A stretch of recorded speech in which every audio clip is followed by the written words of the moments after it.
I saw the story in the Gazette. I always read Josh Fried's column, the Gazette, on Saturdays. And this time around, I did a double take, but that was only for a second until I realized, you know what? Why are we even surprised that this is happening again?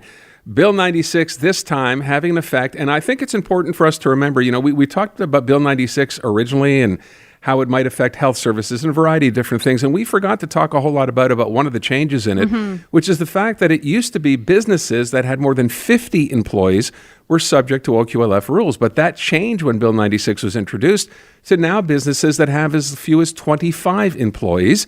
And that means the OQLF inspectors are out in force, and apparently enforce means Chinese restaurants, because you know the threat they pose to the French language.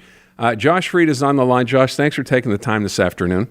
I should mention right off the top, we're actually not going to mention the name of the restaurant involved in here because, and this is just as scary as the rest of it, or at least as disappointing, because they don't want any more, as we say, trouble from the OQLF, and they told you that, right?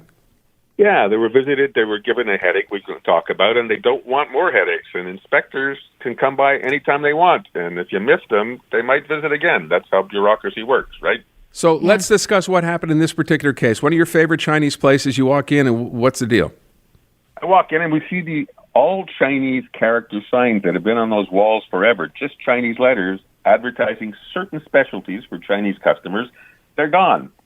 And when I asked the manager why, he said the language cops had come by and told him to add bigger French translations on the wall, too. But instead, the restaurant tore the signs down, Aaron, because they weren't meant for Francophones and they weren't meant for Anglophones. They were meant for Chinese clientele who likes these specialty items no one else likes. And that's the stuff you see scribbled on these, the stuff like this you see on the Chinese walls. You see it and you ask the waiter, what is it? And he usually says something like, oh, sir, like. Not for you. Yeah. Right. Yeah. And when you ask what the dishes are, he's right. They're not for you. Like. Yeah, some neck of some animal you don't want to actually eat or something.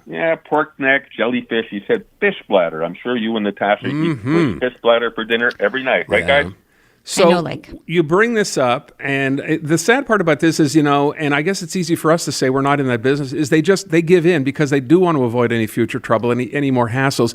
But, I mean, this is as petty to me as Pastagate. This is Pastagate like 2.0, that they're forcing this. Their menus comply, but because someone scribbled Chinese letters on a wall, that's what the OQLF is now going to look to enforce. Yeah, it's petty beyond belief, and that's what bothers me. You want customers to understand that French is on the menu and it's predominant, that's fine with me. And there should be French translations, but a couple of Chinese signs for Chinese customers who barely speak English and know these dishes in the Chinese names, it's kind of a welcome mat. What a petty thing to come in. Also, I like it, you guys. I like it because, it gave the restaurant an old-fashioned traditional feel and a sense of mystery that I do like.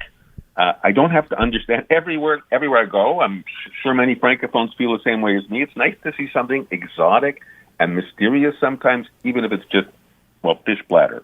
I couldn't agree with you more. It's the authenticity of it, right? And it makes you feel like, you're eating at a really good restaurant because the locals are eating there as well. I'd love, Josh, if you could highlight as well another incredibly frustrating thing, which is that the employees in this particular establishment, and I'm sure in tons of establishments throughout Chinatown, speak to each other in Cantonese. That's no longer supposed to be the case. How is the manager handling that with one particular employee? Well, he has a lot of employees who speak Cantonese because they speak Cantonese better than English or French, but he's actually got a chef. Well, and they're whispering to each other now, we should say, because they're scared a language inspector will hear them speaking Chinese to each other. I mean, they're being paranoid, but it's an easy thing to be. But they have a chef who only speaks Cantonese for most of his life. He's quite elderly. So the manager went into him and he said, if any inspectors come in here, I want you to pretend that you're a mute. I'm just letting that hang there, right? Like really? Incredible. This is what it has come to? It's crazy. It's crazy. It's petty. I don't think it reflects the place we live in, which is very generous in the way we interchange languages all day long. And this is just some bureaucrat, perhaps an overzealous bureaucrat came in and did this. Maybe they got an anonymous complaint because Bill 96 allows anonymous complaints, Or maybe one of these guys just walked in and was worried. Maybe the inspector was worried he was missing out on a good egg roll he couldn't understand or a fish bladder. he couldn't follow. We don't know. We never know the answer to these things because it's all anonymous, right? By the way, if this happened to one Chinese restaurant, we can assume it's going to happen to them all. We don't know. These guys happen to have just over 25 people. They're just a joint, really. They're a joint, but they have 3 shifts. They have like 27 employees or something. I visited some smaller restaurants, and they weren't having they hadn't been told to take their Chinese signs down. In fact, as I mentioned in the article, my restaurant owner, he says when the next 2 guys retire, he's not going to hire anybody else because he wants to get down to 24 employees. Right. And who can blame them, right? And I think about what a tough time restaurants have been having in general, but particularly in Chinatown, because there was a stigma attached to COVID being, I'm not even going to say it, but we know the flu that it was being referred to as. Those restaurants are lucky to still be in business. And then to kind of have to face this, I'm not going to call it harassment, but at the very least, I'll call it intimidation. And it's got to be just incredibly disheartening. Like when the manager says they're not going to hire 2 more people, Josh, do you even worry that they think about why is it worth continuing? Oh, they'll continue. They're too good to close.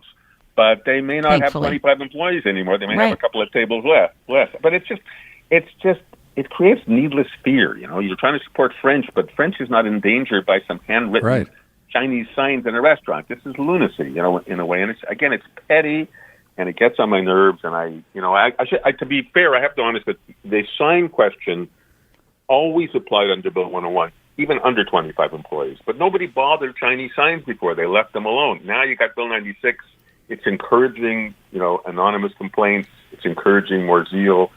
And I guess it's emboldened some language inspectors here to come out and just tighten it up. And I hope this is not a sign of the times, a literal sign of the times. Yeah. I hope it goes back the way it was. We'll just leave people like this alone. They're struggling, as you say, for a living. And, let them advertise their pork neck and fish bladder in Chinese, and we don't have to know. I'm curious, though, too. Okay, so that always applied even on pre-Bill 96 to even fewer than 25 employees. But what I don't understand here, Josh, is this idea now within Bill 96 that you have to have the right to be able to speak French at a place of work. But if all their waiters, none of them are francophones, I'm guessing there has not been a push to speak French. Why is that even an issue here then? It's idiocy.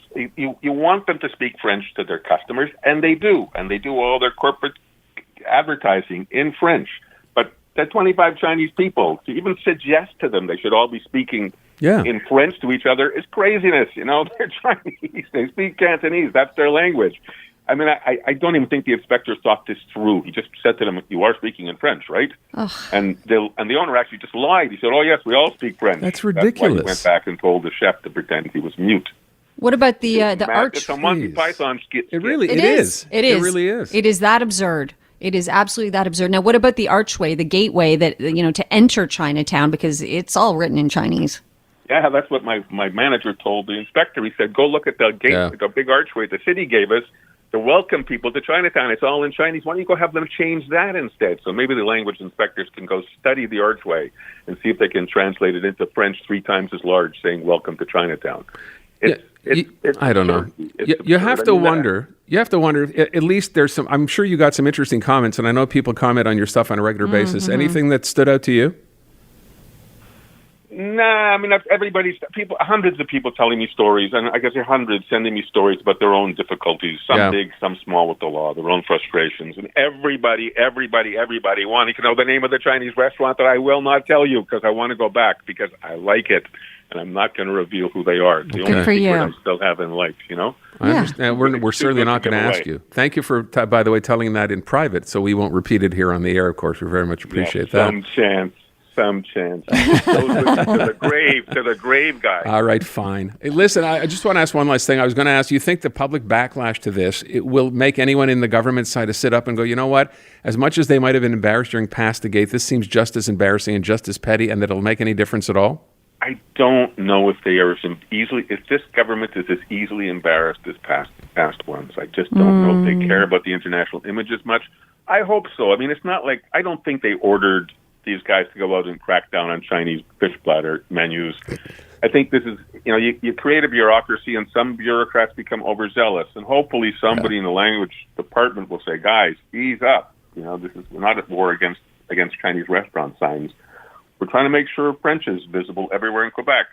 On regular signs, it doesn't have to be we're not bilingualizing headstones, It's got to be somewhere where you stop. Geez, I wish you hadn't brought that Private up. That domain, could be yeah. next. Oh my God, I shouldn't have said that. Should Way to not go, have said Josh. that. Way to go. Now we know who to blame. Josh Freed at the Montreal Gazette. Hey, Josh, thank you very much. Really enjoyed it. Always appreciate the time. Thanks. Thanks, Natasha. Thanks, Aaron.